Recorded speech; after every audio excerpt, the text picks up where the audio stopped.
আজি বিটিসি চুক্তিৰ ২৪ বাৰ্ষিকী ২০০৩ চনত প্ৰধানমন্ত্ৰী অটল বিহাৰী বাজপেয়ীৰ কাৰ্যকালত বিটিসি চুক্তি স্বাক্ষৰিত হৈছিলে। আজি এটা অত্যন্ত আনন্দৰ দিন। মই বিটিসিবাসীক এই ২৪তম চুক্তিৰ যি বাৰ্ষিকী উৎসৱ তাৰ বাবে মই ধন্যবাদ আৰু অভিনন্দন জ্ঞাপন কৰিছোঁ আৰু বিটিসিৰ সৰ্বাংগীন উন্নয়ন কামনা কৰিছোঁ। আপুনি ২০০৩ যেতিয়া চুক্তিখন স্বাক্ষৰ হৈছিল তেতিয়াও দেখিছে আৰু ২৪ বছৰ পিছত কিমান পৰিৱৰ্তন দেখা পালে? ২০০৩ত যেতিয়া চুক্তি স্বাক্ষৰিত হৈছিল, প্ৰথম ৬ মাহখন চুক্তিৰ কাৰ্যকৰীকৰণৰ কাম হাতত লওঁতে বহুত মন্থৰ হৈছিলে। তেতিয়া অসম চৰকাৰে মোক দায়িত্ব দিছিলে যে চুক্তিৰ কাৰ্যকৰীকৰণত মই ব্যক্তিগতভাৱে চোৱা চিতা কৰিব লাগে।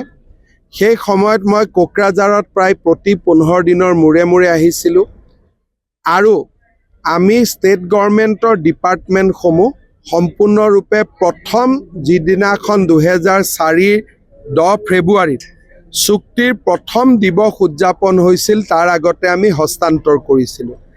আজি বিটিসিত বহুত পৰিৱৰ্তন হ'ল। মই এটা সৰু উদাহৰণ দিছোঁ যে মই ছুইজাৰলেণ্ডত থাকোঁতে যেতিয়া ইয়াত এটা সাম্প্ৰদায়িক অশান্তি হৈছিলে, মই মনতে ভাবিছিলোঁ সকলো কাম বাদ দি মই ইয়ালৈ উভতি আহিব লাগিব। কিন্তু বিটিসিৰ ৰাইজে নিজেই নিজৰ সমস্যা নিজেই সমাধান কৰিলে, মোৰ অহাৰ প্ৰয়োজনো নহ'ল।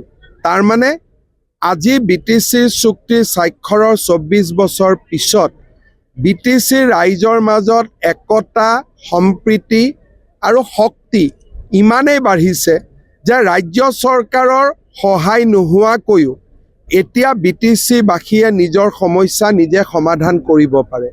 গতিকে মই অত্যন্ত আনন্দিত, মই গৰ্বিত।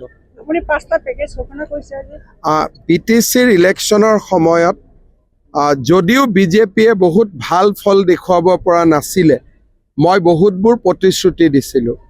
যদি প্ৰতিশ্ৰুতি দিছোঁ তাক পূৰণ কৰিব লাগিব। হাগ্ৰামা মহিলাৰীও ইলেকশ্যনত বহুত প্ৰতিশ্ৰুতি দিছিলে।